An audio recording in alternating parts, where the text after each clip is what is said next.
All right, everybody, welcome to Barnhill Outdoors Podcast. This is Rick, and we're here for another episode. As always, we got Corey and Brett along with us, and we got a special guest tonight, guys. Yeah. We got Brian Plows with us tonight. Welcome, Brian. And Thanks, guys. Good to be here. yeah, we're glad to have you. This is also our second attempt at a video cast as well. Yeah. So we're going to Hopefully this one's better than the last time. The first attempt was terrible. Yep, it was bad. Yeah. It was really bad. Well, we're learning. So again, Brian, thank you. And It's all part of the learning process. I mean, I've been on a couple podcasts. I'll be honest, I don't really love doing them.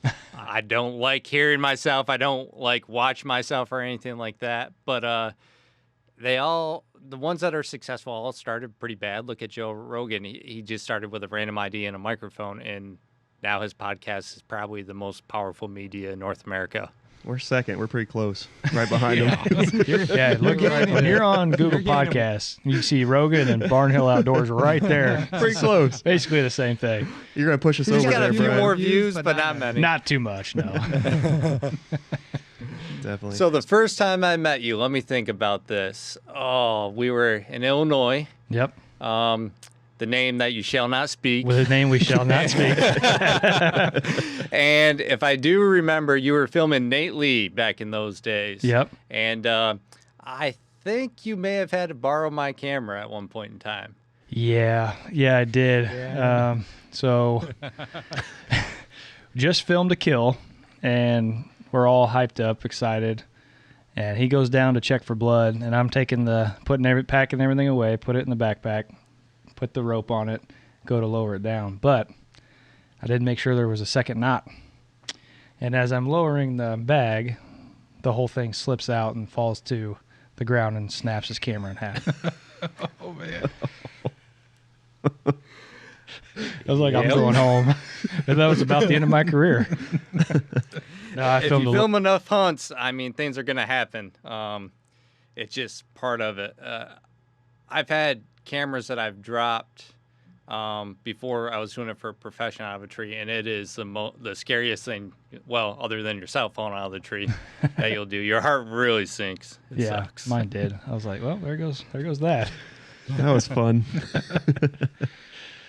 The best part about it, I think, in that whole time for me was the rats. Where I had to sleep, there was rats that were crawling through my bag.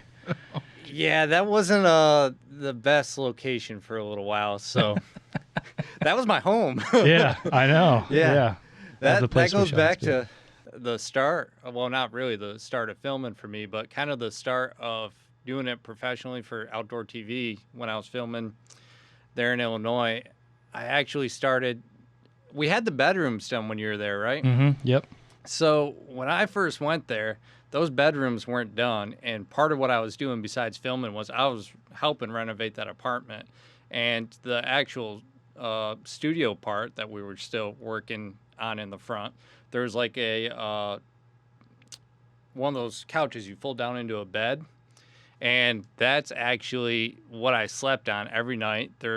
There was a toilet, but there was no shower or anything like that. I got a gym membership to actually go so I could take a shower every day or every day that I could get to the gym. Like, I really wanted it back in those days, and I was doing whatever I could to make a living in outdoor television. Yeah. We had very similar dreams and aspirations around the same time. Back up a couple years before that, I graduated college with a digital cinema arts degree, and then had an internship and was doing some editing for some shows. One of the shows was Natural Born for the Drury Brothers. Mm-hmm. But then I decided I want to get in the field and start filming, so I started doing that as well. And only a couple years later, being on the road, I end up quitting. That's where my story kind of stopped. But that was back in 15. So that's where my story stopped, and that was basically when yours really got started, I guess. Yeah, as far as filming on outdoor television, kind of the start, actually, when I was 19 was when I first did my first show that went on national television. There was a little block on the Angel 2 network. It was called the Hunt Channel, and they literally just had a couple hours every day that they bought. And there was a local game call show that a bunch of guys were involved in, and they didn't really have an editor, and they wanted to film some different things. So I started filming some goose hunting for them, and this was while I was in college, working at Bass Pro, going to college, and then in all my spare time, I was filming my hunts anyway. So I went and filmed a bunch of goose hunts with them, edited them up, and that was my first couple episodes that went on quote-unquote national TV. I mean, It was a Dish Network only channel, but it went across the country. So yeah, nice. And then it was after that I ended up in Illinois with you. But I started filming stuff back when I was 13 is when I started, and bought my first camera. So that would have been 2007-ish. And how do I want to put it?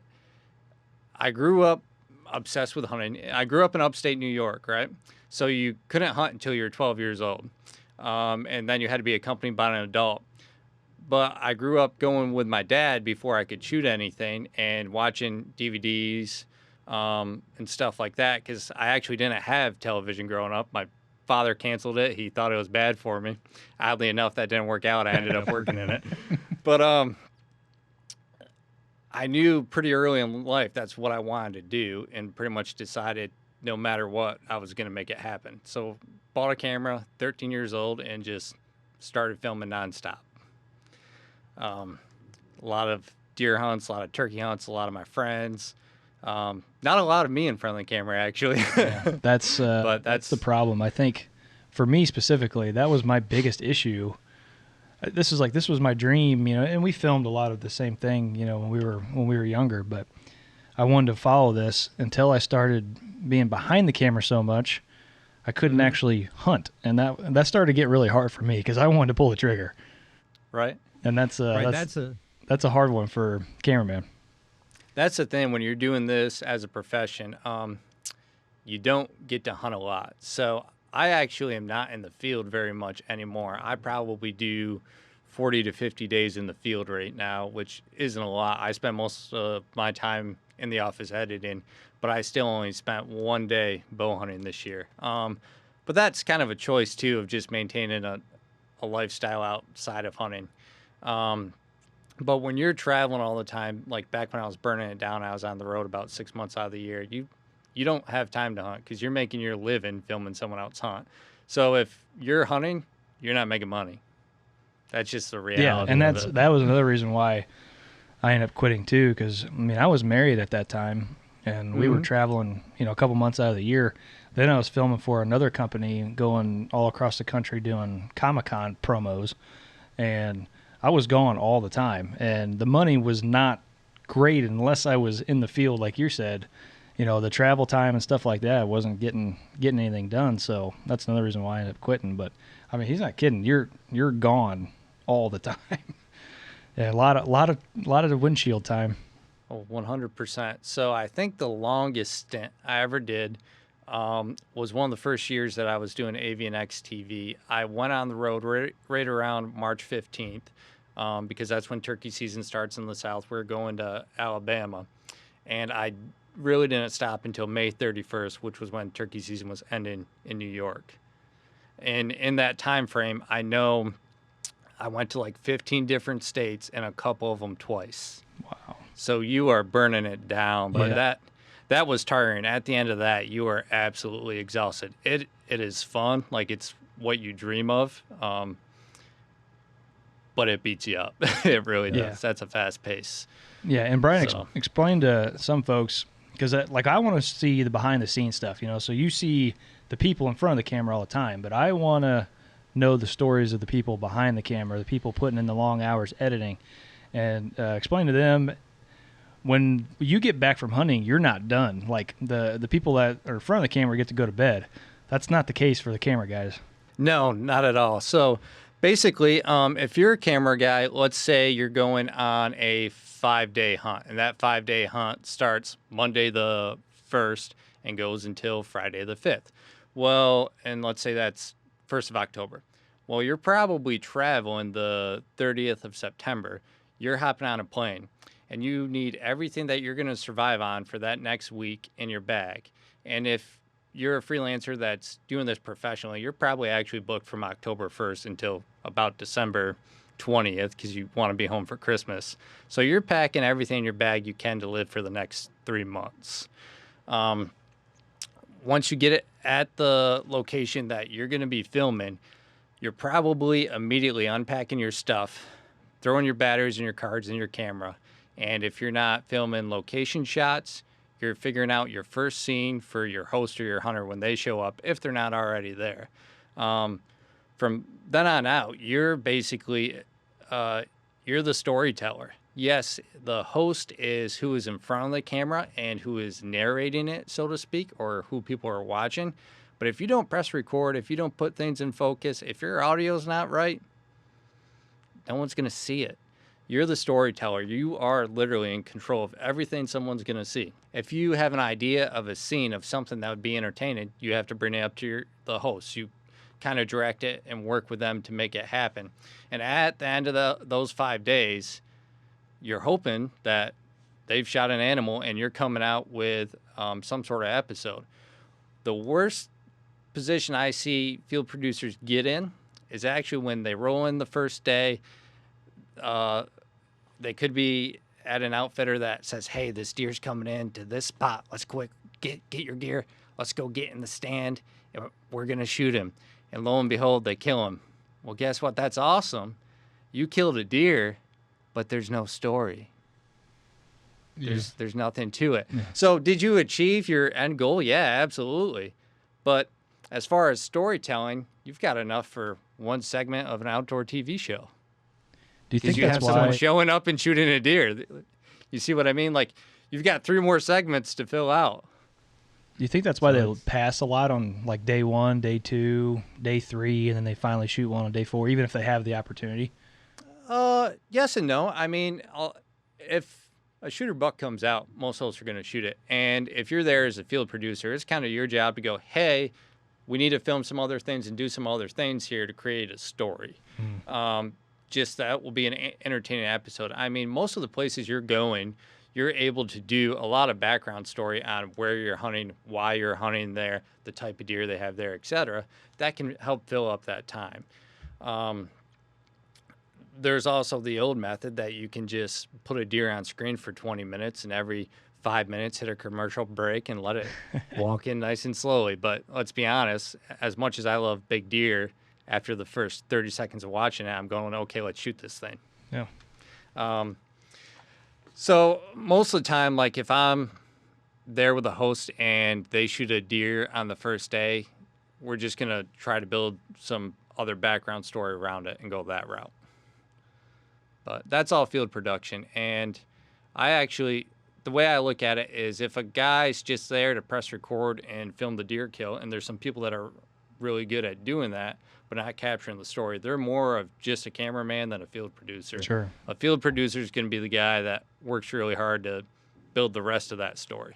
Yeah, that's a good point. I mean, that's probably, for me, that was the part that I struggled with the most, was building that story, having that creativity. Like the technical stuff, I could get it all figured out. The focus, the exposure, even the editing side. But as far as building the story and having that creative, like, brain, like, that's something I never really had. So when I went through school to do this, it was mainly just to be able to physically, the technical stuff. And I always struggle with the actual creativity of it. Now, Brian, when you create a story, do you have like a general template that you do that's similar in nature? I hit it again. It is. Every episode he hits that boom mic. We joke about it every time. I think I just hit mine a second ago. Actually, yeah, that's something I've been trying to push on a lot of field producers who are really good to. A lot of really good creative field producers are very unorganized. The most creative people I know are very unorganized. But it's that side of the brain. Stuff. Yeah, it really is. So one thing that I've kind of developed, and I say developed, it's literally just putting notes down, but it's having all your segments organized out and your scenes organized out. So I know, and I started doing this 5-6 years ago, when I'm in the field, I'm taking mental notes of what's happening, what my content is, and what basically I have left to shoot in order to check off an episode. Rather we have an encounter with this deer or this turkey or this bear or whatever, rather we did an interview with the guide or the host, or I've shot this B-roll here to go over a voiceover segment here. I was always keeping that in my head. And then when I started editing a lot of other people's episodes, I would have to sit down and organize it, and I couldn't organize it as well in my head, so I'd have to jot it down on paper. Well, then it just became a habit when I'm out there sitting in a tree stand to go in my notes. Okay, segment 1, scene 1. Obviously, it's us showing up at the location and presenting the location like every other outdoor TV show. Scene 2, it's this. Scene 3. And it just became so much simpler. And to be honest, it makes life in the field easier, because at the end of day 3, if you shoot something, you can say, hey, we need to shoot something quick doing this, or hey, we're good to go. We just need to kill a deer or whatever you're there to hunt. Yeah. It really does make life a lot easier. But implementing that in field, having people say, okay, yeah, I'm going to make myself do that versus sit here and look around when nothing's coming. It's hard to get people to do it sometimes, but it does make things a lot more organized. Yeah. Do you ever Did run that in... answer your question? Yeah. I'm also curious, like, do you ever find that to be almost too formulaic at times, and it maybe reduces the amount of creativity you can get to? And well, yes and no. It can be, because when you put all that down on paper or in notes like that, and you come back to the studio and you start editing, you can look at it and go, hey, I need to take this scene that's in segment 3, and it's going to be really good over here in segment 2. But that's part of editing, so you just move that scene over there, and then you're good to go. I mean, if you're someone that's looking at that paper and you feel like that you can't stray from it, yeah, it's going to limit your creativity. But if you think that's law, you're probably not really creative anyways. Right. But a lot of editing sometimes is taking different pieces and moving them around, in my opinion anyways. Some people think the exact way it happened to the exact, like, no, this happened on day 3, so we have to show it in that order is the only way to do it. But that's not the way most good TV's made. Is that per client, though, or they leave that creative... Normally the clients leave that kind of freedom to us, but I mean, your clients are going to look over everything and check the box whether it's good or it's not. And if there's something they don't agree with, you're going to change it. It's not like you're lying by doing anything like that. You're just going, hey, on day 2, nothing happened and it's really boring. So we might talk about it for 15 seconds, but otherwise that footage hits the cutting room floor. Yeah, I think, at least for me, depending on who you're working for, I mean, I was just doing mostly freelance stuff, but everyone has their different vision of how they want their show to be. I mean, and as a videographer, you have to be able to adapt to that. So somebody has an idea of what their shots want to look like. Some are more cinematic than others. Some they don't really care as long as you get the kill on shot. So there's like an equal medium, and then you take what you learn from each one, but then you go to the next guy and you're like, okay, so you start doing what you're used to doing. They're like, no, that's not at all what I'm looking for, you know? So for me, that was something that I had to learn, was that everybody's different. They have a different vision. And just because you did this with the last guy doesn't mean the next guy wants it. And I mean, you probably dealt with that as well, but I think you have a little bit different job title now than what you did then. So it's probably a little different for you. Yeah, so technically here at Sub7, I'm the production manager. So I do a lot of our editing, and like I said, I do spend 40 or 50 days in field. But in the outdoor space, we do 5 different TV series, I think, which adds up to about 52 episodes a year, give or take. Wow. So part of my job is just overseeing all of that. If I'm not editing, who is, how that story's going, if we need to change things, are they editing it on time, etc. There's a lot of work behind the scenes to create 52 episodes of outdoor TV. And we do things outside of the outdoor space. We're doing a lot for Academy Outdoors for a while. We're doing a pretty cool series right now too. That's it's called American Plumber Stories, basically just highlighting the trades and trying to promote the trades. So we do anything production-wise, but our bread and butter is outdoor TV. I was gonna say, it sounds diversified. We are, because we're just a normal production company. I mean, we'll literally do anything. It's if you're a general contractor, you're going to build some houses probably. Some houses you're going to do some remodels on. You know what I mean? You're only going to be so picky. And production's a service-based business. So what was the original question? Because I feel like I got off track. What was it? Let's see. I was thinking too formulaic. Was different clients expecting different things. Yeah. Yeah. Okay. We kind of rabbit format, trailed, I think, so- within that. That's All fine. of us. Yeah. This is Yeah. open forum. Open forum. Yeah, we're not tied to anything. we don't have a checklist. Yeah. Oh, you're good. So I'll use the 5 we have, for example, right now. Swarovski Optics Quest is one. So we'll go on one end of the spectrum there. And the deep opposite of the spectrum that we're just doing post-production on would be Pigman. Oh. Two very different Yeah. shows. Yeah. Extremely different. One's pretty proper. One is not. Pigman. And yeah. Now, and he's a lot of fun. He's a lot of fun, to be honest. But you're not going to edit them the same way. You're not going to show the same things. You're not going to see a whole lot of blood on Swarovski. That's just not the style of the brand. It's not the style of the show. You're going to see a lot of blood on Pigman. That's the style of the brand. That's the style of the show. He's very in your face. He's very fast paced. I don't want to say he's not cinematic, but the cinematic stuff isn't how his show flows. He's going to be out there shooting a bunch of hogs, javelinas, deer, what have you. And that's just what he does. Where, like, Swaro is going to be a more cinematic show. We're going to show the locations, the culture. It's just paced differently. Yeah. So they're both good shows, but they appeal to 2 different people in our niche. Not everyone that watches Pigman's going to like it. Not everyone that watches Swaro is going to like it. But this person over here is going to like it, and this person over here is going to like it.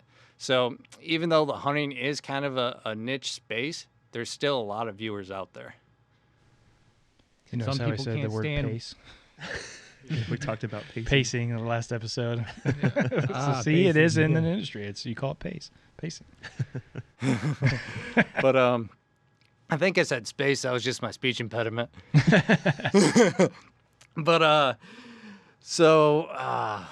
got off track again. But, I'm sorry. It's all right. Yeah, those are just 2 very different shows. And even though it's a niche space, I'll use turkey hunting for example. A lot of people don't like to watch turkey hunts. They actually don't do that great on outdoor television. I love them, but I love turkey hunting. But I'm not everyone. I'm just this one person over here in the little niche inside the niche. So that's the way I look at it anyways. So tonight we didn't really have a real formula. We're going to talk about that probably more later, but we just kind of wanted to get to know you, where you kind of grew up, just how you got into the outdoors, all of that. So we can just kind of jump in whenever, unless you guys had any questions. No, I was just gonna say. I mean, I know you're at Sub7 now. I know you've spent a little bit of time with Avian-X, and I know where you and I worked together for a while. But before that and in between that, I don't know a whole lot about your story. So I'll just start from the beginning, man. All right. So, yeah, I'm the production manager at Sub7 now, and I'm 29 years old, but my filming journey really started about 16 years ago. I think I was about 13 when I bought my first camera, and basically I knew I wanted to do outdoor television for a living, and I wasn't going to let anything stop me. I say that. I filmed a lot of bad hunts to start, like a lot. There's a lot of double punching of record, filming a kill and not a recovery, and a lot of that. But I was a 13-year-old kid with no one to teach me, you know. I was filming my buddies. They were filming me sometimes, and it was a learning experience. So I would have been about 15 when I got hooked up with a group in upstate New York called Fanatic Outdoors. So that was actually the first DVD project I was working on. That would have been 2009. So DVDs were hot. You know what I mean? You could make money. A lot of the outdoor shows were booming. And when you walk down those aisles, there was probably 3 booths selling some sort of DVD, and a lot of jerky makers too. Those were my favorite. Taking a step back, it's kind of weird. I got to where I got when I was watching outdoor television, so to speak. I was always watching it on DVDs because I actually didn't have television as a kid. When I was a little kid, I had it. My dad thought I watched it too much, so he cut the cord, and that was the end of that. But that didn't work out too well because now I work in television. So Fanatic Outdoors was the first DVD project, and that was just all upstate New York guys filming, trying to get started, so to speak. And there's actually a few guys from that do work in the outdoor space now. I believe Clede Spooner, who was one of the original partners in that little group or hunting team, whatever you want to call it then, is producing a couple shows now. But after that, I worked with a couple guys on something that was called Shared Obsession TV then. None of that ever went to television to my understanding, but we're doing some webisodes, stuff like that. And then when I was 19 years old and in college, I was hooking up with let me say that again. I was 19 years old in college. I was, some of my friends. Oh, yeah. That one up. So some of my buddies were actually helping out a small turkey call company and waterfowl call company. And they had a TV show on a small block called the Angel 2 Network, and the small block was the Hunt Channel.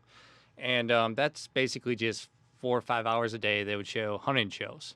But that was my first national show, so to speak. They weren't good, in my opinion, for what I'm doing now, but it was a learning experience. And to be 19, I had no formal education on what I was doing. I had learned video editing mainly by myself. When I was 16 years old, I took one video editing class. And then in college, I took a Photoshop class. That's really the only formal education in media I ever got.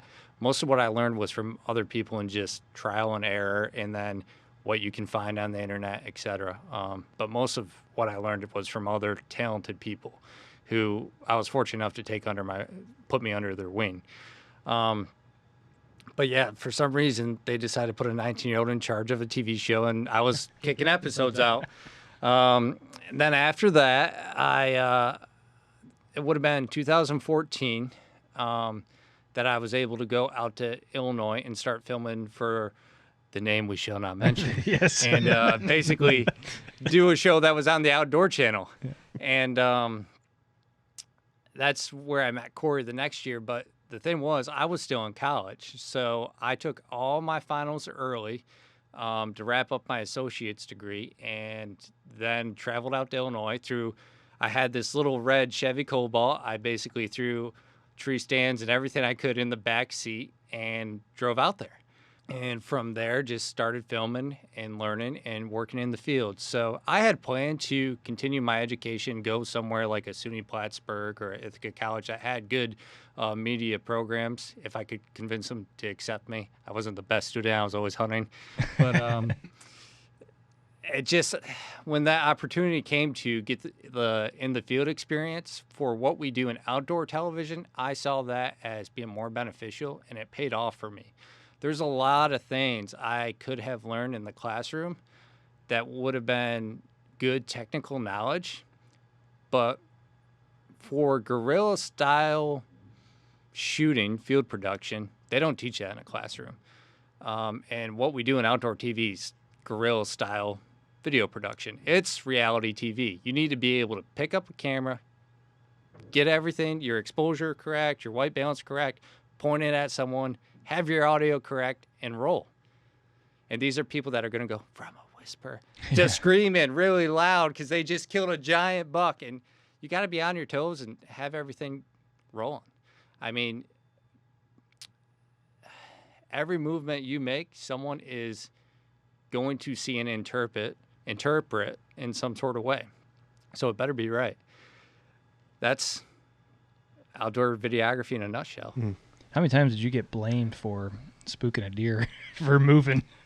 Well, if we talk about the name that shall not be mentioned a real lot. Yeah. But there is that stereotype that, it's always the camera guy's fault. But when you're hunting with some good hunters, etc., that instead of just wanting to blame a camera guy because they have a narcissistic personality, they will actually pay attention to what is going on and look the scenario over, and they might go, well, maybe it was this or maybe it was this, etc. When I was doing the turkey hunting stuff, there's a lot more of that. It wasn't just looking at the camera and always saying, oh, it was that scared. They would look at it a little more objectively. But we also filmed some badass turkey hunts because of that.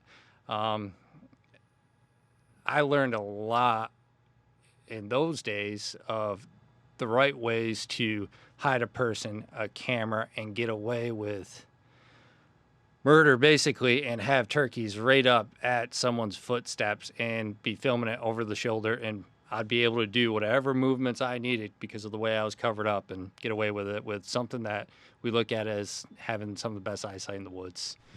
So the camouflage, how you brush yourself in, where you are in the shadows, it all really matters and makes a huge difference. Yeah, So Corey and I. Sorry. Go ahead. Go ahead. Say, Corey and I, before this podcast, were talking about the pressure, how it's greater on the cameraman than it is for the hunter. Like, worst case scenario, the hunter misses the bird or misses the deer. But for, like, the cameraman, he has to make sure, like you mentioned, everything has to be perfect.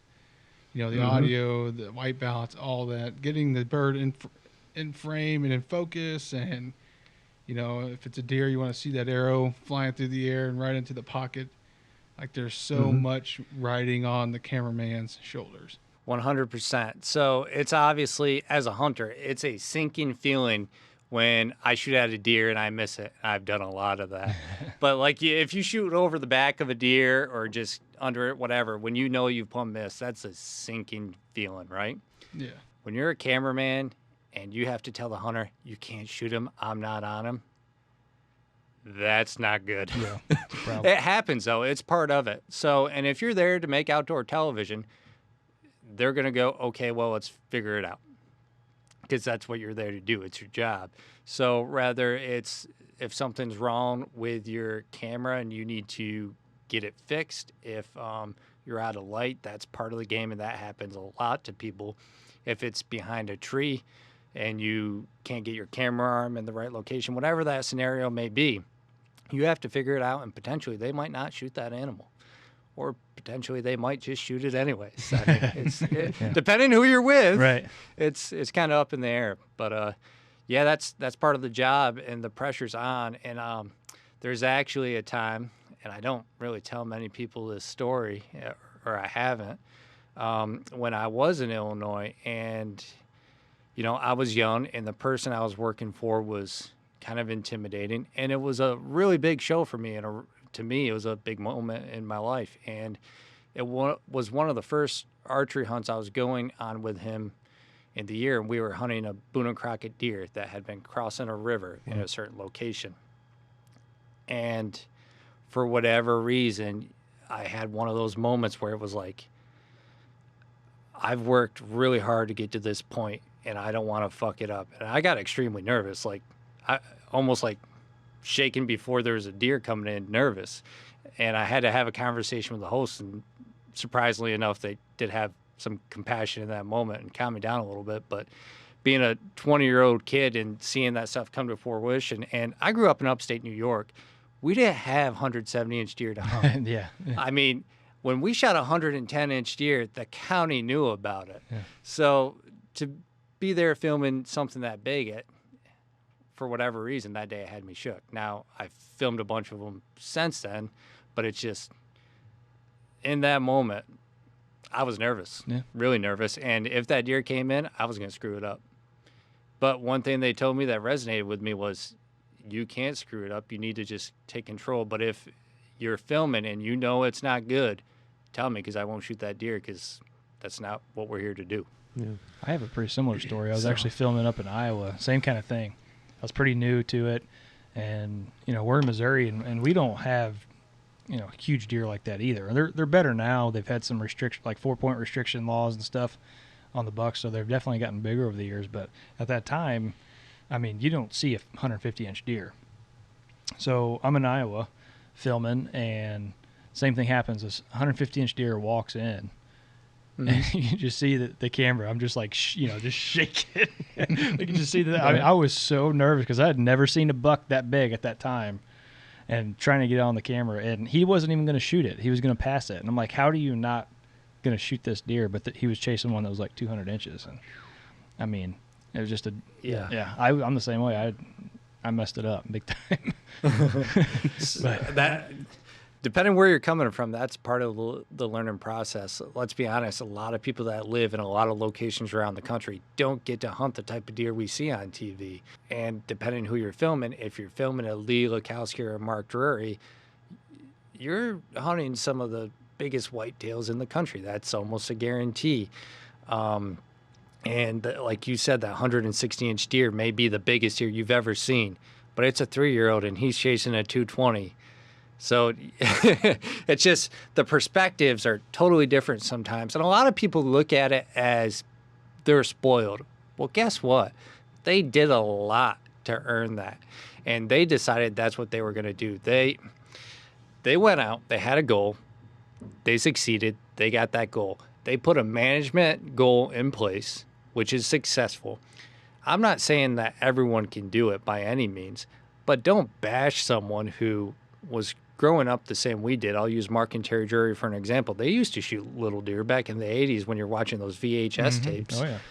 They just eventually decided that they wanted to do something different, and it worked for them, and they have a lot of fun doing it. And at the end of the day, it's about conservation. They probably have a really healthy deer herd. Yeah. I mean, the worst thing we can do, and we do it all the time as hunters, is we fight amongst each other. And it's not good, and it makes us look really, really bad to people that are, I like to call them, in the middle ground.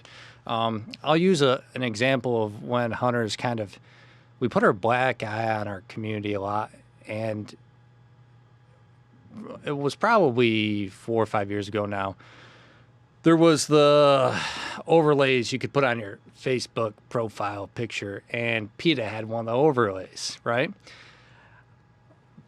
A lot of people put that on their profile picture. It was funny, right? Well, guess what? If you're someone in the middle ground who you're not sure how you feel about hunting, and you see this PETA organization that you don't know very much about, who's saying they're trying to protect animals, and then there's all these hunters putting this overlay on it, basically taunting them. Who are you going to sympathize with? Not the hunters. So was it funny to you and I, et cetera? Yeah. Yeah, I But never did that. I know exactly what you're talking about. Right. Brian. Never did that. But a lot of people did it, and I'm not bashing them for doing it. I'm just saying sometimes we forget that we're representing the community, and Facebook's a very public platform, and we all look like assholes to people that don't hunt. We did. So that's one thing that we forget about, though, and we constantly give ourselves black eyes. I haven't really thought about that Yeah, I way haven't before. either. That's, yeah. You've taught us something today, Brian. I'm glad. I'm glad. Do that the more But- you know gif, or, Yeah, I don't know the gift, but I can do that. it's like a rainbow. The more you know. Oh, don't put a rainbow over my head. Damn. Damn. It's like that now. So I was telling Brett, like, we were talking about, Cameraman and all the pressure they have. It goes two ways. Like for the hunter, if they miss the shot, it's part of the story. Okay. If the cameraman misses the shot, there is no story. That could be career ending. Yeah. No, well, it could be, but to be honest, if you film outdoor TV enough, eventually you're going to make some mistakes. Mm-hmm. I know I've made mine. The worst one I made, and it wasn't that I missed the shot.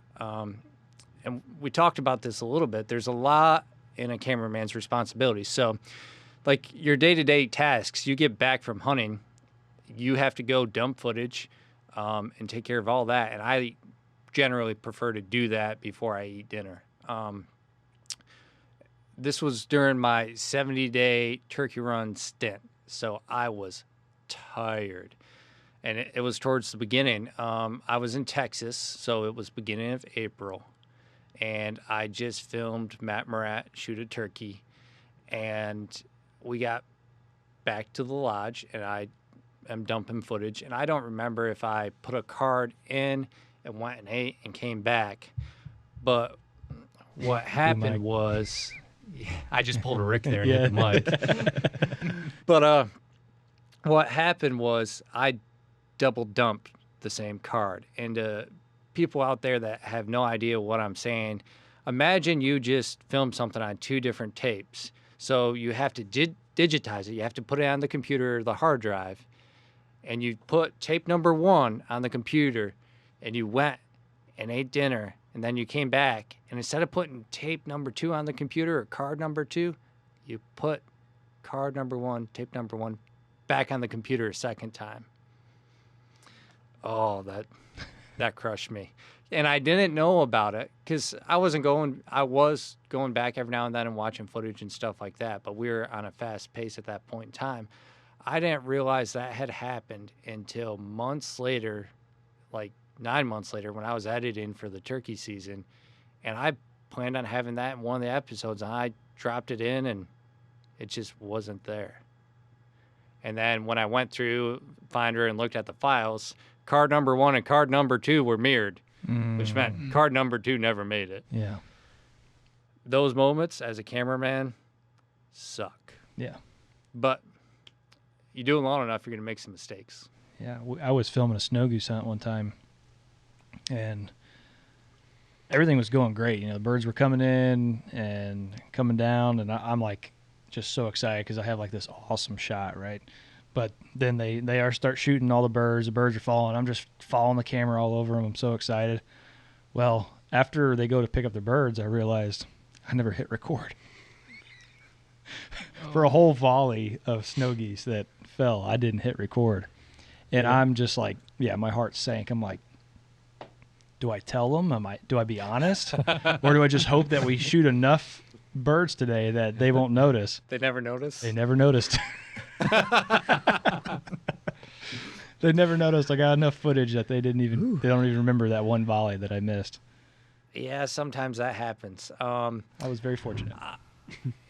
Editing one time, there was a guy that came back with some footage, etc., and there was a whole recovery that he didn't press record on of someone's deer. And I mean, things happen, man, but you're better off to catch it in the field and figure it out and make it good there, because once you're out of the field, there's no it's done. It's over. But I mean, those are just some of the stories you accumulate over the years. They're not the glory ones by any means. By any means. So after you quit filming for the name that we shall not mention, Lord Voldemort, if you will. Speaking of which, where did you go after that, man? Is that when you started with Avian-X? Yeah, that's when I started with the Avian-X. So that would have been right around January 17. And I was there until August 19. So that's actually their last couple seasons of television. I was working on that with a couple guys. And then we were doing some stuff that was going on Mossy Oak Go. They were kind of episodes, not really short films, but it was just videos going on Mossy Oak Go. It's a digital age, and that's where a lot of things are going now. Rather it's on an app or on a streaming platform. It's the world of television isn't the same that it was in 2010. I really enjoyed my time there doing turkey hunts, doing a lot of waterfowling. So growing up, I mean, I cut my teeth on turkey hunting. Some of the first hunts I filmed were turkeys when I was 13, 14, all the way up through high school and in college. We had way more success with that than deer hunting. But at the same time, when we were filming as teenagers then, we were also trying to manage deer. And we were teenagers. We didn't own any land. And everyone else that hunted the properties we were hunting were going to shoot spike horns anyways, so it really didn't matter what we did. But we were just looking for 2-3-year-olds, and that was a trophy. But that was keeping you from shooting a lot of deer on film. But turkeys, we didn't have that problem. There's plenty of 2-year-old turkeys, so we had a lot of success doing that. And then I filmed some waterfowl hunts back then too. Like I said, the first national TV stuff I did was goose hunting. So I enjoyed my time there. I was able to really travel the country turkey hunting and waterfowl hunting. I learned a lot about waterfowl hunting from Fred Zink. I mean, I was into that growing up, but not to the same level that those guys are. And I was more into turkey hunting. But the waterfowl space is content rich, in my opinion. And there's a lot of good untold stories. And we've got one that we're going to be putting out this fall. I'm not going to let it completely out of the bag, but I am back in the waterfowl game. Nice. Basically, this guy has bought a private island, and he is flooding it for waterfowl. That's awesome. About 3,000 acres. Wow. It is an amazing conservation story, and he plans on imprinting those ducks for 3 years before he might make it a duck club. He might do outfitting. I don't know what he's going to do with it yet. But I just went and filmed there in January, and it's already badass, and it's only going to get better. That's awesome. So I'm actually really excited with what that's going to turn into. But there's a lot of untold stories in the waterfowl space. There's a lot of good stories, and it's a lot of fun hunting. But the turkey hunting was more fun with me. Hunting with Matt, Josh, Hunter, those guys. I don't know if you guys are big turkey hunters, but when it comes to like the NWTF, the call-in circuit, those are the guys to be, and to be filming them. Those were the same guys I was watching when I was a teenager as well on DVDs. I used to get the Avian-X DVDs, and it was kind of a surreal moment and fun to be traveling with them and filming a bunch of turkeys. And we filmed a lot of good hunts too. A lot of those you can still catch on Mossy Oak Go, I believe. Yeah, I'll have to check them out. Yep. I mean, we love the turkey hunt. I don't go near as much as I get to deer hunt just because the season's longer for deer, right? So, but I mean, I love it. I mean, we got like one good turkey hunt video on YouTube, I think. Goodish. Back from right. That was one of those before. I think it was 2013 is when. So it's an oldie. That one. Yeah, it's an oldie. That's not the one I was thinking, but yeah, that's a better one. But yeah, turkeys can be hard to film, man. I mean, if you're filming well with a camera, you got to move, and if you don't know how to hide right and be able to move right, you can spook a lot of them. Mm-hmm. It takes some practice. Yeah, for sure. My biggest thing is I always had a good cover that went over my camera, my tripod. I can do a lot of my movements I have to behind that to take care of my camera, but at the same time, a lot of guys, if you watch some old Realtree DVDs and stuff like that, they showed where like they would cover themselves up with it. I would never do that. Although I'm always communicating with my hunter, I can hear them in the headphones. They're going to tell me where the bird's coming from, this and that. Like if I can't look up with my eyes and see it and figure out where it is and then point my camera and find it in the viewfinder and go, I'm screwed. If I just have to search in the viewfinder, right, that's a recipe for disaster. Yeah. That's one thing about filming. I always have the camera set ready to go, and you have it generally pointed on your subject, your hunter. But when someone first sees an animal and it's the host and they tell you where it is, I always find it with my eyes, plan my movement, and then go. It's 10 times better in my opinion. Oh, yeah. Maybe it's just what works for me, but if I'm just staring in the LCD trying to find something. Yeah, it's like a 2-inch screen. You're like trying to, make sure it's in focus and all of that at the same time. Yeah, it's definitely easier to look for the animal first. 100%. 100%. Well, that turkey. So you guys are doing a bunch of filming on YouTube, huh? Oh, there's a few videos out there. Yeah. It's I don't know. I messed up. Like, go back to 2015. I messed up. I had the equipment. I had the know-how. All I had to do was start putting that content on YouTube, and said to myself, "There's no business on YouTube. No one will ever see you on YouTube. Everything has to be on Outdoor Channel, Sportsman Channel, or Pursuit Channel, the big three." I was like, otherwise, you're not going to make it. Well, Joke's on us. I was wrong. I was very wrong. Now there's people making a lot of money on YouTube. Oh yeah, I mean it's saturated now, just like every other thing, just like the Outdoor Channel was. But yeah, we should have been in there back then because we would have been in a better position, I think. Yeah. Well, no one has a crystal ball, and things always change. Right. At the end of the day, if you're a content creator, because that's what TV show hosts are, they're creating content, they're telling a story, etc. If you're telling good stories, no matter where you're putting it, it's going to shine, the cream's going to rise to the top, and someone's going to want to watch. Yeah. That's reality. Yeah. All you can do is just keep creating it. And if you're not good at it, how do you get better at something? Keep doing You do it. Like, if you played any sort of sport, guess what? When you were 5 years old, you really weren't that good. Your parents were lying to you. When you were 13, 14, 15, and you started physically mature and you started to learn a lot of your fundamentals, that's when you started to get good. The people that are pros, well, they just never stop playing. Yeah. That's the reality of it. Yeah, that's how we kind of have broken down kind of moving forward in a market that is saturated. It's like you bring, well, first off, my biggest thing is quality. You know, bringing quality production to either your podcast or your video or both of them together. And then obviously content. I mean, I think if you can like nail those two things perfectly, then you build it, they will come type thing. So I don't think it's ever too far outreach to attain those goals because, I mean, if you just keep working at it and plugging away and, you know, I think it's within your grasp.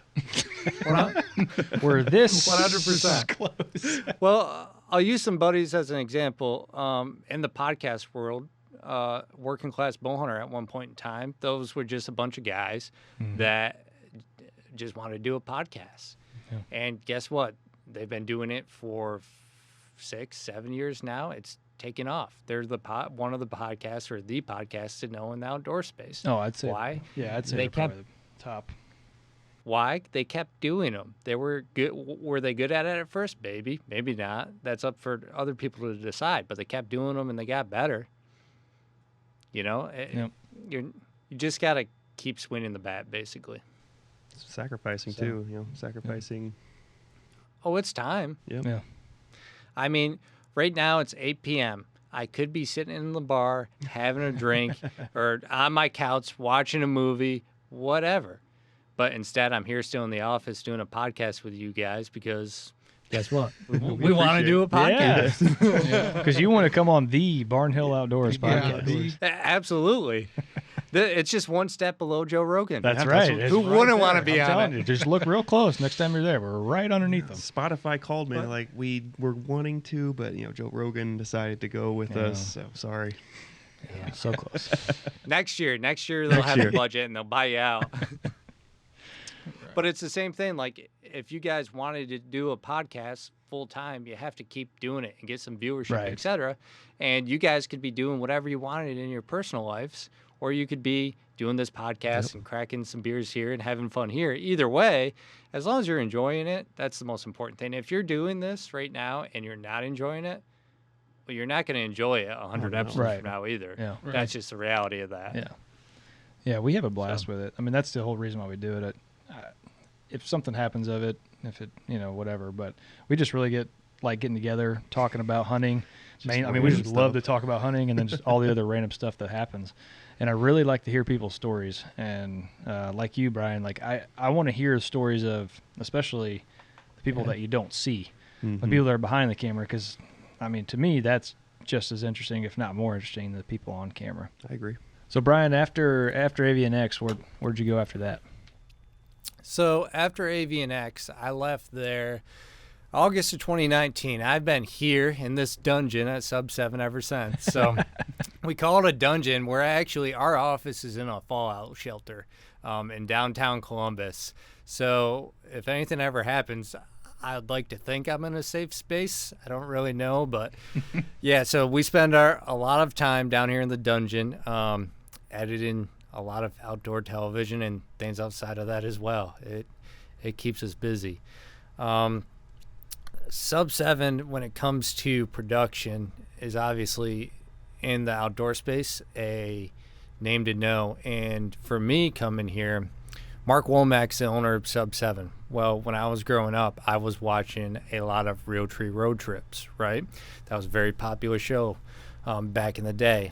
Well, Mark was one of the field producers on that. So one of the shows that kind of inspired me to do what I now do for a living, the guy that owns the company I work for was doing that show. It's just kind of full circle, which is a really cool thing for me.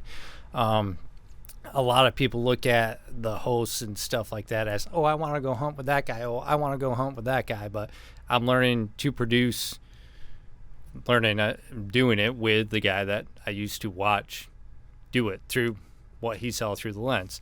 Steve Finch was another producer on that, and I've gotten to work with him. There's a lot of other guys that worked on that stuff. I'm not going to catch everybody's name, but it's cool to be in a position that people you were once looking at as, man, if I could just film like him, or if I knew what they knew. It's cool to now be working with those people. It's really come full circle. I'm very fortunate to be in that position. That's awesome. So, being here at Sub7, though, has offered me a lot of other opportunities. When you're working on just one TV series, you're learning this box, right? You can be creative, but to an extent. Like we're talking about formats. You're not going to do Pigman the same way you're doing Swaro. Well, being here with a production team, with people that know how to do all of them, you learn how to do all of them. And you can really advance yourself very quickly. For every series, the first time you edit it, it's going to take you 4 times longer than it normally does with a show you're comfortable with. And it's going to have some headaches. It's going to take a little while to figure it out. But guess what? Once you have it figured out and mastered, you can do a lot of other things that are similar to that. And when you can edit a lot of formats as an editor, that you add a lot of value to yourself in a company. But you only get that experience by doing it. It's like we were talking with podcasts. You only get the experience under your belt of what questions to ask, what to say, etc., by doing it. Same thing with editing, same thing for filming. You're not going to film every series the same way. We have 2 other series we do, Savage Outdoors and then The One. A lot of those hunts are hunts that are filmed in the same location, or sometimes they're the same hunts that go on both series. But we're telling the story differently. We're not lying or changing anything. With The One, it's a little more cinematic. We have voiceover that we're doing in it. And we give more background on it. Savage is faster paced. It's more in the field. I want to montage, yes, but it's everything you do in the field's what's driving it. You know what I mean? So you're telling the same story, but you're giving some of the same information, and one you're getting more in-depth information. So some people don't want to sit around and listen to some guy doing a voiceover. Some people just want to go from hunt to hunt to hunt. Yeah. And some people want the background. Why are you in Illinois? What does Illinois offer? What's the rut like? Different things appeal to different people. That's the reality of it. Yeah, it's interesting because we've had that conversation before. I like the former. Like, I want just get to the action, do the montage, and then move on. Let's get to the next video. Because that's what I like. I know, I'm not sure what you guys like, but I know I don't really like the 8-minute intros where they're just talking, and I'm just like, I want to just be in the blind. Let's start shooting. There you go, Savage Outdoors Sportsman's Channel. Just drop the plug, but go watch it. Will do. Yeah, and for me, I got kind of away from all the cinematic stuff. Like, it just seems so repetitive after a while. It's the same music. It's the same, the deer walks in with the beat, the same song that plays every time, and like almost like a heart pounding, and I'm like, all right, for me it just doesn't do it for me more. I want to be like just them walking to the stand for briefly, they're hunting, or if they're walking through the woods turkey hunting, going from holler to holler, calling and striking up a bird. Like, I want to pretend like I'm just there with you rather than watching a production show. Right. And that stuff can get repetitive for sure. But if it is repetitive, I feel like someone's not doing their job and telling a different story. I like to think that we aren't very repetitive here, but I could be wrong. There's going to be some times. I mean, you film so many deer hunts, some of them are going to have some similarities, right? But I like to feel that we, especially in the show The One and a lot of other shows, that we're giving the viewer different information all the time. Even though we may be hunting deer, etc., we're talking about a lot of different things. And not always products, but a lot of times products as well. It's real easy, though, to get into a groove where you're just going, this is what I have to do to get it done, and then move on to the next one. I just don't feel like that's very prideful, and whenever I catch myself doing that, I generally kick myself in the ass. Yeah. But again, outdoor television's been my life for most of my life, and I'm obsessed with it. So I'm not gonna. I don't know.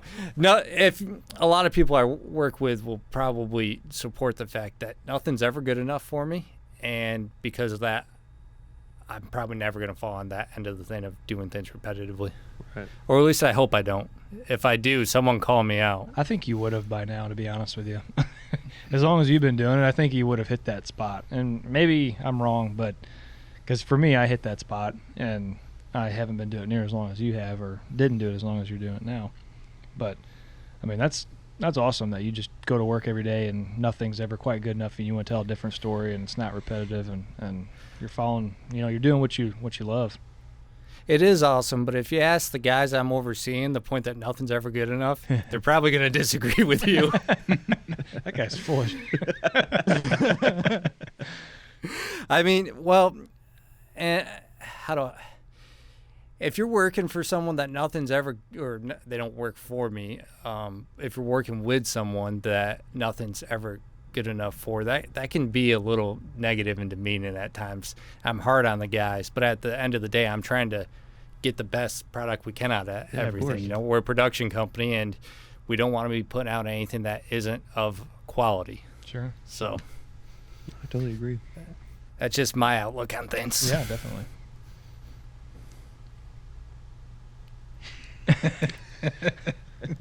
I thought maybe you had a question. You look like you had a question. No, I was just in deep thought. Because we were talking earlier about the preferences. I was still thinking about my. Oh, what's your preference? But as far as like. Oh gosh, this is 2023 and this could go bad. This is a hunting podcast, guys. I just I was talking about I enjoy if I watch a video, I like to see kind of the entire journey play out. Like if the end is when they finally kill the animal, but I like to see them getting to that point. Even if it's not. So you're saying you can watch a whole episode with no kill on that episode if it's that's telling following the a journey story, to they get there. Yeah, I'm kind of the same way on that. Yeah, that's what I was trying to get at. Yeah, general rule of thumb. I mean, if something's flowing enough, if there's enough scenes, it can hold your attention. Let's be honest, we're living in a different age now than 2005. We're all stuck in these things all day long with instant satisfaction for entertainment. If I'm watching television and it's slow, if something's taking more than 30 seconds, I'm going to pull out my phone. I'm not paying attention, so I'm just going to turn the channel. And a lot of times in the editing room, guys will hear me say things like, that's a channel turner, do this, do that, change something. Well, a channel turner is something that it's taking too long, or someone said something like this, etc. That means some of your viewership's going to go, next thing. And that's a really good point. Like a channel turner, that's something, that resonated. So taught us something else today. Yeah. So there's I've kind of got a rule of thumb, and there's exceptions to every rule, especially in production because you're in a creative field. But I've got a rule of thumb of if something is over a certain time frame, guess what? It's too long. Condense it. Now, every now and then, that rule gets broken because something needs to flow a little longer for you to really sit in the moment. For example, when we're coming up on kill shots, you probably want to sit in the moment, but not too long, because if it takes 2 minutes for this deer to walk in, we're all going to go, what the heck, just shoot the thing. Yeah. You know what I mean? But you don't want to just have a hunter in a tree stand, 5 seconds later, a deer walks by, he shoots it real quick, and the whole thing takes 15 seconds. I might as well just watch montage videos on YouTube at that point. There's no storytelling in that. So rather it's a minute for some people, 30 seconds, 45 seconds. Sometimes those scenes are a minute and a half. It varies a little bit, but if you have a scene that's going on for 3 minutes and nothing's happening, people are going to turn the channel. That's just reality. I mean, that's most of a segment. So do you, I guess you probably answered this, but I wasn't computing very well. But does that time frame for each, is there different, is it just generally speaking that you have that one time frame before the channel turn, or is it like each segment, say the kill shot, say the build up, the intro, outro? Is it kind of like segregated into those? It's generally speaking, so it's a creative field. So I break rules all the time with certain things, and when I edit something that breaks the rules, I'll say to one of my guys, hey, when you watch this, you're going to see this rule is broken, but here's why. Watch how it flows. So like when a scene's a minute and a half, for me that is too long, but sometimes certain scenes to flow right, they have to be. So it's a rule of thumb, but it's not law. As soon as you have rules that are law in production, watch out, because now you're not being creative. Yeah. Right, because my rule of thumb generally with podcasts, and we've gone way over than normally. I usually say about 35-40 minutes for a podcast, unless you're Joe Rogan or somebody like that does long form interviews. Generally speaking, you're probably going to start getting people to turn that podcast off after 35-40 minutes. That's just from what I've seen, and also probably personal preference too, but like you said, you can always bend the rules, like in this case, obviously. So, boys, if someone listens to me for 45 minutes, we've done something. I can't believe someone would actually want to do that. You'll have a few. Yeah, we got a real good following. Like there's a few, so they'll be hitting legitimately just a few. Like I said, right underneath for Joe Rogan. But no, there's nothing wrong with that. You got to start somewhere. Yeah. But at the end of the day, everyone's attention span is a lot shorter than what it was 20 I was going to say, it's gotten ago. worse. Yeah. It's so definitely gotten worse. If you're not pounding information in, you're not going to hold them. You're not going to hold an audience. So you have to move fast. It doesn't matter if you're podcasting, doing television, or YouTube. So kind of going to what you just mentioned with YouTube, have you felt since Vine and Vine and TikTok, and then now YouTube Shorts, have you seen a dramatic shift in content at all? Like what you say with the general rules of thumb? Oops. Yeah, yes and no. So television still going to do it in a very similar form, but you're not just a TV producer in 2023. If you are, watch out, you're dating yourself. Now, television, outdoor television, it's going to survive. It's going to be somewhere. Outdoor channels, even on Hulu now, it's going to be the same people, and some will come, some will go, but it's going to be the same people, just on a different app, etc. In my personal opinion, right now, we've got way too many outdoor TV apps. When I go to SHOT Show or you're walking through ATA, there's a dozen apps on banners different places, and they're all on Rock UTV and this and that. And there isn't a centralized location that it's like, that's where I go to get all my app content. There's just not. There needs to be. There probably won't be for a long time. Yeah, right now, just go do it and get all the shows together on one app and stream Pursuit, Outdoor, and the Sportsman's Channel, and you might drive all the viewership to yourself. Now, there's going to be a lot of business and contracts to get that done. It's not going to be an easy task, but it would make it a lot easier for the viewer, the consumer, to do that if we consolidated things back down. So basically, Dish Network again. Yeah, right? Dish Network streaming device. Getting back to the question, because I really didn't answer it, is the job's changed a little bit in the sense of you also have to be producing stuff with social media in mind. So a lot of times when we're doing short films, this and that, we're cutting out little sections of things that are going on social media. Some of our clients, we manage their social media, and we're cutting out pieces of the episode and put it on there as well. Little entertaining skits. I mean, that's just part of the job now. But if the content's good on TV, guess what? It's good on social media too. We just filmed a comedy thing with Jeff Foxworthy the other night. Jeff Foxworthy's a comedian. You like his jokes on TV, you're gonna like him on Facebook too. Yep. That's just the reality of it. Good content's good is good content, no matter where it goes.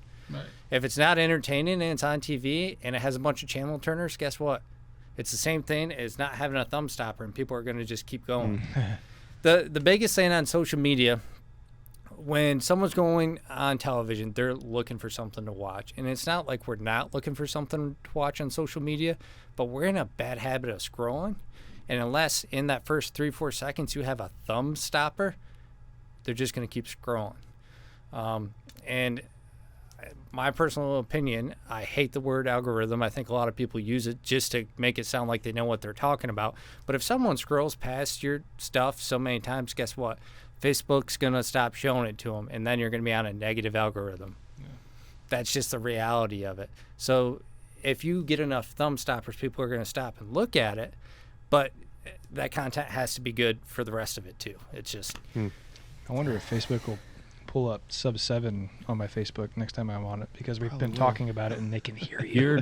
Yeah. They can hear you. It's amazing. Like, you can be talking about anything, whether it's barbecue or whatever, and all of a sudden you're getting ads for it on Instagram. It's creepy. They are listening. They are. It's weird. Those are topics for another podcast. We can go down conspiracy really stuff. Yeah. We can dive down that wormhole, but We need a couple hours for that. That might have to be another, the next time you're on the show for that one. If we do that, YouTube's going to limit our viewership. Probably. It's going to be their fault. Yeah. That's the reason. Mm-hmm. They're keeping us down, boys. Shadow band. So what was your most, a couple years ago I'm pretty sure I saw you have like a time lapse and a bunch of really cool videos and photos of the Aurora Borealis. The what? The Northern Lights. Northern Lights, gotcha. Yeah. And I had no idea. No. Okay, so the reason why we're laughing is because we talk about this in the last, and you have to watch it because then you'll get the why we're laughing. I'll send you when we release the podcast before this one. I'll send it to you because we talk about the Aurora Borealis, and I said for all you simple folk, it's the Northern Lights. It struck us funny. I think you're trying to pronounce auroras. Aurora is the Rory boy. Aurora. I believe, and I had. Maybe I'm the when I simple was a folk. kid, I am simple. But I believe it's pronounced auroras. Auroras. I'm probably butchering it too. Auroras Borealis. yeah, I just know it from the the cartoon Balto. That's the only reason why I know what the Northern Lights are. Yep, fair enough. I remember that cartoon. It's great. It's a great movie. It's a great great movie. yeah. But I guess what I was really interested in that. I thought that was a really cool shot, and that's something that I would like to see. I've never seen that in person. So my question to you is, what was one of your most memorable adventures, whether it's filming or just sightseeing, wherever you went? Yeah, so, wow, these days I'm fortunate that I get to pick and choose my trips because of the position I'm in. I wouldn't say I'm exploiting that, but I'm definitely picking the good trips. For example, I just went on a trip with Mike Stroff. He's one of the hosts of The One in Savage Outdoors to British Columbia, and I loved it. But at the same time, I got my ass whooped. We were hunting moose and mountain goat. And if you don't know much about mountain goat hunting, a lot of people don't seem like they're very interested in it. It's actually as physical as a sheep hunt, in my opinion. Fortunately, that was only one day up the mountain because I got my butt whooped. Mm-hmm. I was not in shape. I was sitting in this chair right here too much, edited in TV shows, and within the first hour up the mountain, I had leg cramps, and we had hours upon hours after that to get up the mountain, and it was exhausting. So we got up to the top of the mountain, and we shot the mountain goat, etc. And the mountain goat was down in the bull on this other mountain. And I'm happy that we shot that mountain goat because when we were getting up to the top, the guide, I'm going to probably butcher her last name. I think you pronounce it Lowe. It was Stephanie Lowe, and she's a badass. She was, I think it was Sheep Foundation, or I think it was Wild Sheep Foundation. She was one of their guides of the year here a couple years ago, and rightfully so. I mean, she put me to shame pretty easily. But she spotted a bunch of mountain goats over a couple mountain ranges, and she told me the path we were going to have to take to get to those mountain goats the next day. And I was already dying, so I'm kind of turned to those. I was like, today, please. But and we didn't know if there was any mountain goats where we were hiking even, because we had glassed that mountainside the day before, and they weren't on the mountainside that we had glassed. And she knew the area well enough that she's like, well, they should be on that other mountain face. But we really didn't know until we got up there. So we got up there anyways.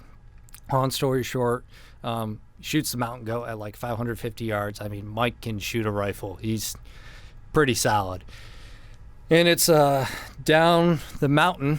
We're on top of the mountain, and I'm in rough shape, right? Barely got there. And they're asking me, and they're telling me, like, hey, we're going down, and we're going to get the mountain goat, and then we're coming back up. And they're looking at me, they're looking at it, and they're like, don't go down unless you think you can get back up. I'm looking at it. We're really not far from sunset, etc. And this girl's a badass. Like, she plans on coming back up. But I'm looking at the host, and he just started getting leg cramps too. And I'm just thinking, it's gonna be dark, and it's just not gonna be smart. They're gonna get down there, and she's trying to convince me she's gonna film the recovery, and she probably could have. She's a talented girl, but as an outdoor cameraman, I'm not letting anyone else film the shit I'm supposed to be filming. That's me not doing my job. Mm-hmm. And I'm just looking at it. I'm like, they're not coming back up. And I'm not getting stuck up here. It's just not happening. So we kind of lightened the load. I took some things out of my pack. I was carrying 2 cameras, a bunch of lenses. You know, I had to carry anything that if something had gone wrong, I could still do my job.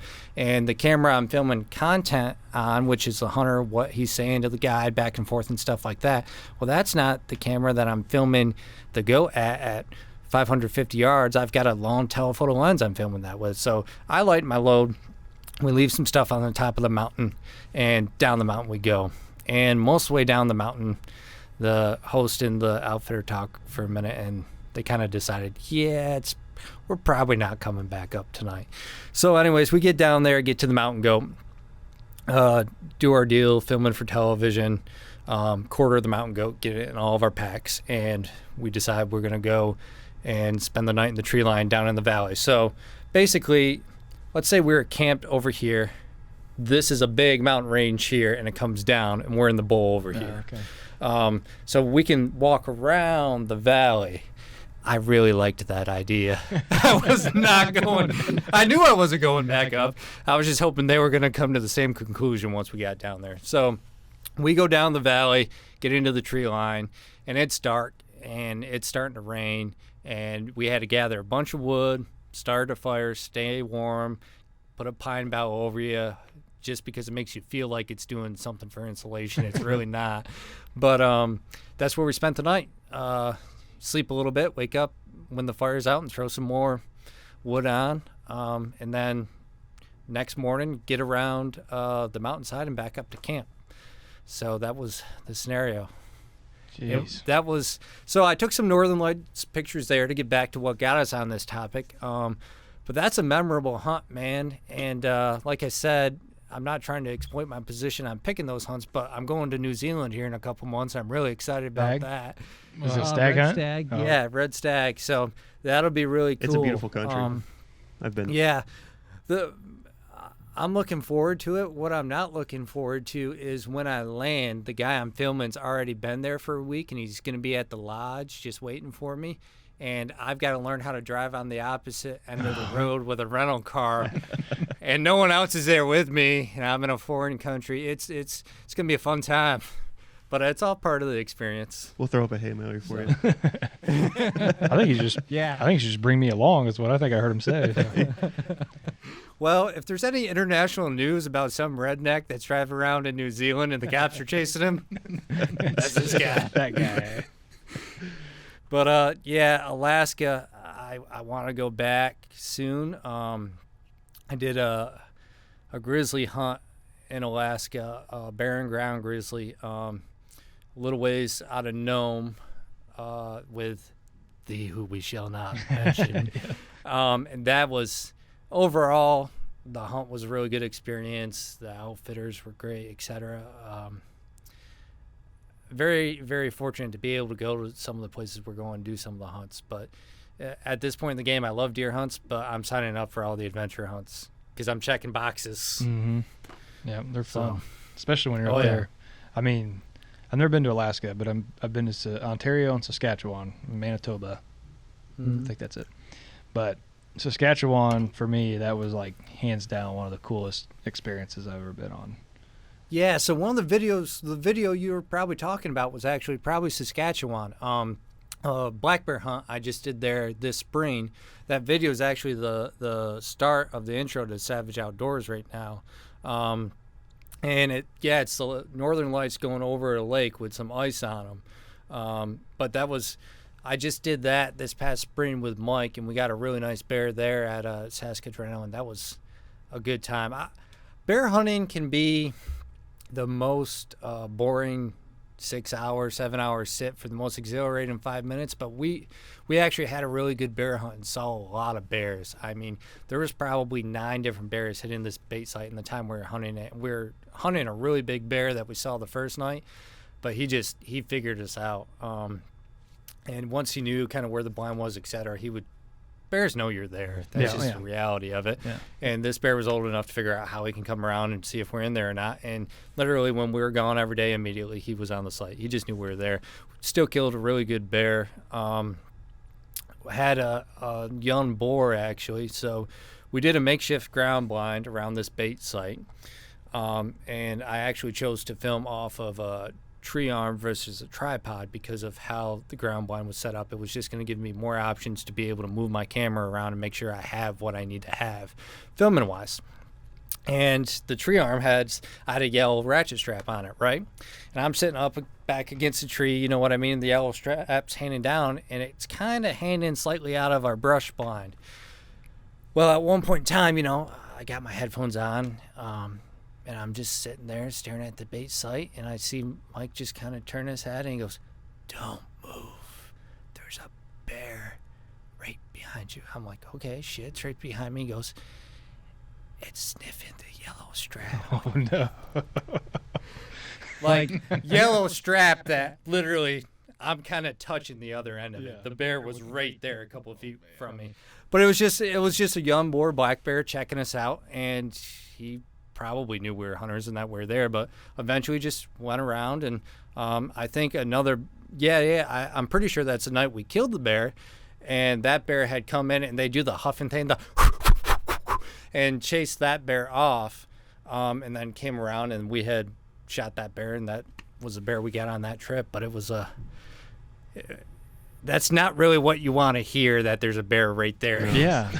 About 6 inches from your butt. I don't know if I would have hunted on the ground next to those bait sites. I mean, when I filmed, we were all in tree stands, but I don't know if I would have sat on the ground. I mean, just you're braver than scary. I am. I'm sure you get used to it, but you do. It's a different feeling. Like I said, I'm a pretty firm believer that most of the time the black bears know you're there anyways. Yeah. But if you respect them the same way they respect you, you'll be able to keep your distance. If you do anything dumb, if I did anything dumb in that moment, that could have been bad. Yeah.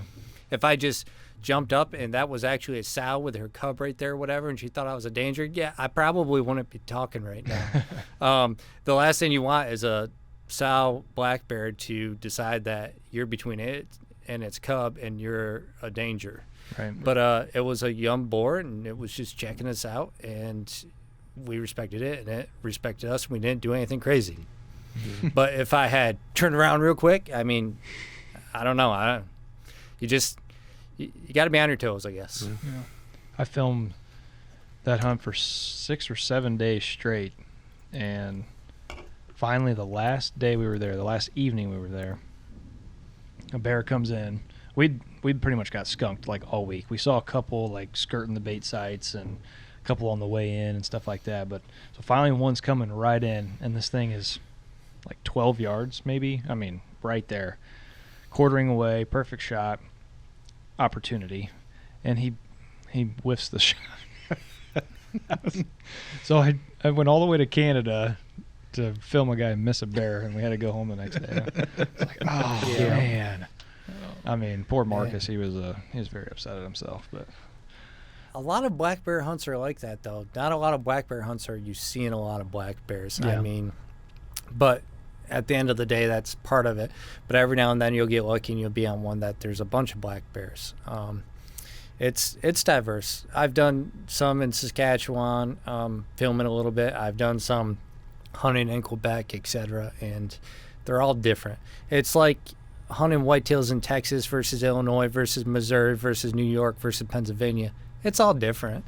The styles of hunting are different too. For example, there's places you can run bears with dogs, and that's how some people do it in Maine. A lot of black bear hunts are baited. Some black bear hunts are spot and stalk. I mean, they're all different experiences. You could go on a whitetail hunt in the Northwoods from Pennsylvania to Maine and be on a big deer drive or something. That's common there. But you go somewhere else like Illinois, and deer drives may be illegal. I don't know if they are in Illinois. I know there's states that they are, though. Yeah, they're not in Illinois. They're actually a lot of people still do them there. Yeah, I was gonna say it's fairly common, at least in the parts of Illinois that we're familiar with. Yeah, right. But there are some states I believe that it is. But how do I want to put it? You're gonna find a lot more tree stand hunters in the Midwest than what you used to in the Northeast, just from my experience. But that has changed a little bit. There's more people hunting that way now. Hunting styles change over time. It's definitely changed. We've talked about that in a lot of our shows, how it's changed drastically. I mean, I've changed my hunting method quite a bit, and it's been pretty successful, but I haven't gone as far as, the saddle hunting, which is real popular right now. I mean, just from hunting from a tree stand that's already there to basically mobile hunting is what they call it. And I mean, it's definitely changed just within the last 5 years, I'd say. So I've actually started hunting out of a saddle the one day I bow hunted this year. But not being from the area here in Georgia and not having a lot of time to hunt, it's also actually been pretty difficult for me to find a lease. And I'm mainly hunting public land. So a few years ago, I was getting to hunt a little more, and to take a climber in and climb up the tree, etc., it's a little much. It's a lot easier to take that little bitty platform, have that saddle already strapped to you, and have a couple climbing sticks and throw them around the tree, and I can get in any tree. I don't have to look for a specific type of tree. I don't know. I really enjoy it. I feel like it's a major asset compared to a climber or just trying to hang on every single day. But I was also I don't mind hunting from the ground. I like hunting from a tree, but if a setup's right, I don't mind hunting from the ground, cutting some brushing myself in, and trying to shoot a deer with my bow like that. I think that's really fun. It's obviously hard. You can spook a lot of deer doing that, but you can learn a lot about how to do that by the trial and error of it, and learn what you can and can't get away with. Yeah, I actually killed my very first public land deer this last year from the ground. So I had two first bow deer from the ground and on public land. So that was pretty cool. I was pretty excited about that. That's also on YouTube. Heck yeah. Heck yeah. I feel like the public land stuff is becoming more popular, which is good. I mean, the land's there to use. And I like that people in the hunting community are coming out and doing that. I think the hunting public has a lot to do that, spreading the word. And there's a lot of other people doing the same thing. What I frown upon sometimes, and it's kind of like we mentioned before of how we're giving ourselves a black eye, is we're also now kind of going, well, you didn't kill that deer on public, so it's not the accomplishment. I killed mine on public. Like, who cares? People. Right. Yep. You went out and enjoyed yourself. He went out and enjoyed himself. Like, who cares where he killed it? I don't know. Just there's almost a chest beating scenario there, and it is something. It is more of something to shoot a deer on public property, especially a nice deer. It's not as common, but don't put down someone else's hunt because of it. Yeah, you're becoming part of the problem at that point. Same with what you're using too. What broadheads you're using and arrows and what camo you're wearing. Yeah, and Michael Waddell is a real good example of someone who's speaking up against that. How hunters are fighting each other over what the best this is. Best broadhead, best that. She's like, whatever makes you happy, whatever works for you, just go hunting. We're all hunters. Just go hunting, and I really respected that. 100%. And he's very right in saying that. And it goes back to we fight so much amongst ourselves that it really makes us look bad to the general public. Absolutely. Why does what someone else is doing matter to you? If it's not near you, what's it matter? If they're not poaching and they're doing it legally, who cares? Right. So, like, for example, Ohio is a state you can bait in. Texas is a state you can bait in.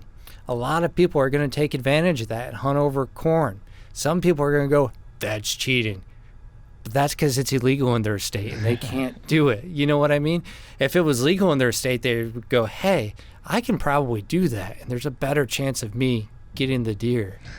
And then they would put corn out. It's just, a lot of times people can't put themselves in someone else's shoes and go, okay, I get it. I understand it. Texas, for example, South Texas, done a bunch of whitetail episodes down there. There isn't a whole lot of rain down there. So as far as like planting food plots, etc., it would be a lot cheaper for those guys if they could plant food plots than to buy thousands upon thousands of pounds of corn. You know what I mean? Those guys are actually investing a lot of money in those deer herds by doing protein all summer, feeding corn, etc. It does make it seem more like a livestock, but they are wild deer. But if they didn't do that, would that deer herd be there? Maybe yes, maybe no, because they've got a lot of vegetation there that has a lot of protein. But they're providing something that otherwise wouldn't be there. So they are bringing the carrying capacity up. And like another thing about Texas too, like it's a land of high fences, right? Anytime someone says, you know, they shot a deer in Texas, they go, oh, was it in a high fence? Well, generally, if you're asking that question, I'm going to ask you if you've ever been to Texas, because it isn't a question of if it was in a high fence. It was how far was the neighbor's property that was a high fence. What I mean by that, like a lot of people don't get that, is not being from Texas, we look at high fences a little differently. We're used to, like, if we're talking about a high fence, someone's got a 50-acre high fence that they're bringing exotics in, and people are shooting them, which that has its place too. Those people are conservationists. Even if your everyday hunter doesn't understand that, they are conservationists, and there's a place for that stuff. But in South Texas, there's some of these places that are high fence that are 300,000 acres of high fence. That's a lot. And guess of what? I don't want to get political, but with the way the border is right now, those high fences have holes in them because they're getting mashed through every day. I know some people down in those areas, and there's literally other human beings that are coming through and driving vehicles through their fences, and when their vehicle stops running, they just leave it and they keep walking. That is something that's happening right now. But anyways, we're looking at high fences as animals not being wild. But when it's 300,000 acres and that high fence was, yes, put there to keep things in or keep other things out, how tame do you really believe they can be? Or even at 5,000 acres. If they're bringing deer in under I'm trying to remember what Texas calls it. It might be DMAP. I don't remember. I don't want to get it wrong. But if they're bringing deer in under a program where they're bottle feeding them and raising them that way and releasing them, then I get it. But just because there's a high fence somewhere doesn't mean that. So you can literally be, in my opinion, hunting somewhere in South Texas, and the property you're on may not be a high fence property, but you go however miles that way or however many miles that way, there is a high fence somewhere. It's just a matter of how far. Right. It could be 10 miles. It could be 5. It's just high fences are how they fence in South Texas, from my observation. Mm-hmm. Yeah, you go to Texas quite a bit. Have you noticed any? No, my wife's from Southeast Texas. She lives by Corpus Christi. Her family gotcha. does. Yeah. I haven't seen, granted that's Southeast, just normal ranches. That's really all we see. But again, it's sandy down there, so there's really not a whole lot of, Vegetation. It's not, it's the Texas, when you think of like the desert vegetation down there, it's just kind of like the weird droopy trees and the cactuses. Old droopy trees. Yeah, that's what I call them, the droopy trees. They're very distinct looking Anyway, so no, I haven't actually seen any from my Gotcha. gents. Do you guys have anything else to ask Brian? No, man, but I really appreciate you coming Yeah. on the show for real. It's been No problem. It's been a blast. It's good to catch up with you. I mean, it's been almost 10 years ago now, so it's been a few years. Glad to been a see you're while. doing well. If you're ever in And, Missouri, let us know, and yeah. we'll Oh, absolutely. show you around. Yeah, I'll get Where are you guys in Missouri? By St. Louis. St. Louis area. Yeah, St. Louis area. Gotcha. But yeah, come on. Ferguson area? Yeah. Yeah. We're backyard. No, No, we're outside northwest. Yeah. Fair But enough. if you come out this way, give us a call. Maybe I'll get you on a hunt or something like that. Yep. Yeah, that'd be awesome. Well, boys, I enjoyed it. I think we should probably do it again sometime. Do it, Yeah, yeah. I For agree. real, I'd love to. If you're wanting to, that's that's nice to hear you say that. I think there's more I could talk about, but when I listen back and hear my voice, I'm going to go, man, you shouldn't talk. We've had to go through that process too. We're Yeah. just Still like, going through yeah. there. You kind of Like, get used to it a little listen- bit, but I'm like you. I don't really like the sound of my voice. So I hate my voice. Don't know Hate why it. we do podcasts. I'm kind of dreading this video because my mom always said I had a face for radio. So when I Gotcha. see this video, I'll be like, "Ugh." So you're saying we're just going to zoom in on the other guys and not see a whole lot of you? Yeah, just or blur me out. It's gonna be you the whole time. This way you didn't have a memory card. in there. Oh, we're doomed then, boys. All right. Well, again, with, man, appreciate yeah, it. appreciate it. With that, we'll let you go. Next time, man. We look forward to it. Sounds good. Take care, brother. See ya.